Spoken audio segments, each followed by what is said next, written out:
ರೈತ ಮುಖಂಡರು ಎಚ್ಚರಿಕೆಯಿಂದ ಮಾತನಾಡಬೇಕು.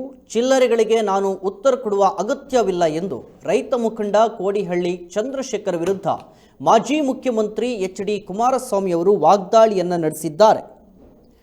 ಬಿಜೆಪಿಯೊಂದಿಗೆ ಡೀಲ್ ಮಾಸ್ಟರ್ ಆಗಿ ಜೀವನ ನಡೆಸುವಂತಹ ಹೀನಾಯ ಪರಿಸ್ಥಿತಿ ನನಗಿಲ್ಲ. ನೀವು ರೈತರ ಹೆಸರಿನಲ್ಲಿ ಡೋಂಗಿಯಾಗಿ ಕೆಲಸ ಮಾಡ್ತಾ ಇದ್ದೀರಿ. ಮೊದಲು ನಿಮ್ಮಲ್ಲಿರುವ ಹುಳುಕನ್ನು ಮುಚ್ಚಿಕೊಳ್ಳಿ. ನನ್ನ ಹತ್ತಿರ ನಿಮ್ಮ ಆಟಗಳು ನಡೆಯೋದಿಲ್ಲ. ನಿಮ್ಮಿಂದ ನಾನು ಹೇಳಿಸ್ಕೊಳ್ಬೇಕಾಗಿಲ್ಲ. ಕೋಡಿಹಳ್ಳಿ ಚಂದ್ರಶೇಖರ್ ಅವರ ಹಿನ್ನೆಲೆ ಏನು, ಅವರ ಹೋರಾಟ ಹೇಗೆ, ಅವರು ಬಂದ ದಾರಿಯ ಕುರಿತು ನನಗೆ ಸಂಪೂರ್ಣ ಗೊತ್ತಿದೆ ಎಂದು ಮಾಜಿ ಮುಖ್ಯಮಂತ್ರಿ ಎಚ್.ಡಿ. ಕುಮಾರಸ್ವಾಮಿಯವರು ಕೋಡಿಹಳ್ಳಿ ಚಂದ್ರಶೇಖರ್ ವಿರುದ್ಧ ವಾಗ್ದಾಳಿಯನ್ನು ನಡೆಸಿದ್ದಾರೆ. ದಾರಿ ಕೆಲಸಗಳನ್ನ ನಮಗೆ ಗೊತ್ತಿದ್ದಾವೆ. ಅವರು ಯಾವ ಕಾರಣಕ್ಕೆ ಅವರು ಈ ಮಸೂದೆ ಪರ ತೀರ್ಮಾನವನ್ನು ಕೈಗೊಂಡ್ರು, ಆಮೇಲೆ ಹಿಂದೆ ಯಾಕೆ ಭೂ ಸ್ವಾಧೀನ ಕಾಯ್ದೆಯನ್ನು ಜಾರಿಗೆ ತಂದರು, ಇದು ಎಲ್ಲದೂ ಕೂಡ ಕುಮಾರಸ್ವಾಮಿ ಮುಂದೆ ಇರ್ತಕ್ಕಂಥ ಪ್ರಶ್ನೆ. ನೀವು ರೈತರ ಬಾಯಿಗೆ ಮಣ್ಣು ಹಾಕಿದ್ರಿ, ನೀವು ಮಣ್ಣಿನ ಮಕ್ಕಳಲ್ಲ, ನೀವು ನಕಲಿ ಮಣ್ಣಿನ ಮಕ್ಕಳು ಅಂತೇಳಿ ನಮಗೆ ಕಾಣ. ನೋಡಿ, ನಾನು ಕೇಳ್ತೀನಿ ಕುಮಾರಸ್ವಾಮಿ, ಮುಂಚೆ ಇದ್ದಂಥ ಭೂ ಸ್ವಾಧೀನ ಕಾಯ್ದೆ ನೀವು ತಿದ್ದುಪಡಿಯನ್ನು ಮಾಡಿದ್ರಿ. ಅದು ಮುಂಚೆ ಇದ್ದಿದ್ದು ರೈತರ ಪರ ಇತ್ತು, ನೀವು ತಂದಿದ್ದು ರೈತರ ಪರ ಇದೆಯೋ ಅಷ್ಟೇ ಹೇಳಿ ಸಾಕು. ನಕಲಿ ಕಾರ್ಯಕ್ರಮಗಳು ಏನಿದೆ, ಹಾಗಾದ್ರೆ ನೀವು ಯಾಕೆ ವೇದಿಕೆಗೆ ಬಂದು ಹೇಳಿದ್ರಿ, ಮತ್ತೆ ಅದಕ್ಕೆ ಅಲ್ಲೋಗಿ ಇದು ಮಾಡಿದ್ರಿ? ನೀವು ಬೆಳಿಗ್ಗೆ ಬಂದು ನಿಮಗೆ ಅಮೃತ ಕುಡಿಸುವಂಥ ಪ್ರಯತ್ನ, ರಾತ್ರಿ ಬಂದ್ಬಿಟ್ಟು ನಿಮ್ಗೆ ವಿಷ ಹಾಕೋ ಕೆಲಸ, ಇದು ಸರಿಯಾದ ನೀತಿ ಅಲ್ಲ. ಈ ಮಣ್ಣಿನ ಜನ ಈ ನಾಡಲ್ಲಿ ತೀರ್ಮಾನ, ಯಾವುದೇ ಕಾರಣದಿಂದ ಇದು ರೈತರಿಗೆ ಅನುಕೂಲ ಅಲ್ಲ, ರೈತರನ್ನ ಮುಗಿಸುವಂತ ಕೆಲಸ ಇದೆ. ಕುಮಾರಸ್ವಾಮಿ ಅಂತಕ್ಕಂಥದ್ದನ್ನ ನಾವು ಯಾವ ಸಂಘದ ಮುಖಂಡರುಗಳಿಗೆ ಹೇಳಲಿಕ್ಕೆ ಬಯಸ್ತೇನೆ. ರೈತರಂತ ಒಂದು ಒಳ್ಳೆ ಕೆಲಸ ಮಾಡ್ತಾರೆ, ಇಂಥವ್ರ ಹತ್ರ ನಾವು ಚರ್ಚೆ ಮಾಡೋದು ಅನವಶ್ಯಕ. ಭೂ ಸುಧಾರಣೆಯ ಕಾಯ್ದೆಯ ಬಗ್ಗೆ ವಿಷಯ ಗೊತ್ತಿಲ್ಲ ತಿಳ್ಕೊಳ್ಳೋದಕ್ಕೆ ಹೇಳಿ.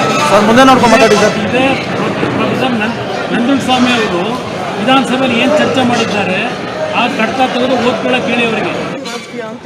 ಅವ್ರದ್ದು ರಾಜಕೀಯ ಅದು ಹೊಟ್ಟೆ ಪರಿಣಾಮವು, ಹೊಟ್ಟೆ ಪರಿಣದ ರಾಜಕೀಯ ಅವ್ರದ್ದು, ನಂದಲ್ಲ. ನಾನು ಸ್ವಾಭಿಮಾನಕ್ಕೆ ಬದುಕಿರ್ತಕ್ಕಂಥವ್ರು.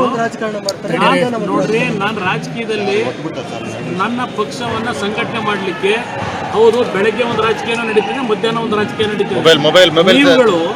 ನೀವು ಯಾವ ರೈತರ ಹೆಸರಿನಲ್ಲಿ ಡೋಂಗಿ ರೈತರ ಇದು ಧ್ವನಿಯ ಕೆಲಸ ಮಾಡ್ತೀರಿ, ಮೊದಲು ನಿಮ್ಮಲ್ಲಿರ್ತಕ್ಕಂಥ ಉಳುಕು ಮುಚ್ಕೊಳ್ಳಿ. ನೀವು ನನ್ನ ಹತ್ರ ಇದೆಲ್ಲ ನಡೆಯೋದಿಲ್ಲ. ನಿಮ್ಮ ಮಾತುಗಳು ನಿಮ್ಮಿಂದ ನಾನು ಕಲಿಬೇಕಾಗಿಲ್ಲ, ನಿಮ್ಮಿಂದ ಹೇಳಿಸ್ಕೋಬೇಕಾಗಿಲ್ಲ. ನಾನು ಬೆಳಗ್ಗೆ ನೀರು ಕೊಡ್ತಾರೆ, ಮಧ್ಯಾಹ್ನ ವಿಷಯ ಕೊಡ್ತಾರೆ.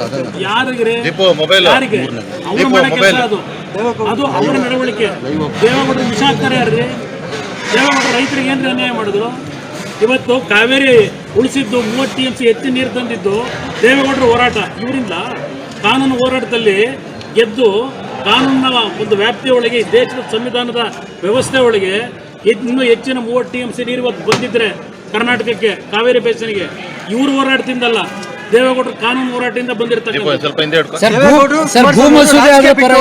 ಅವ್ರು ಯಾರ್ರಿ ಹೇಳೋದಕ್ಕೆ, ರಾಜಕೀಯ ಬಿಟ್ಟು ಹೋಗೋದಕ್ಕೆ?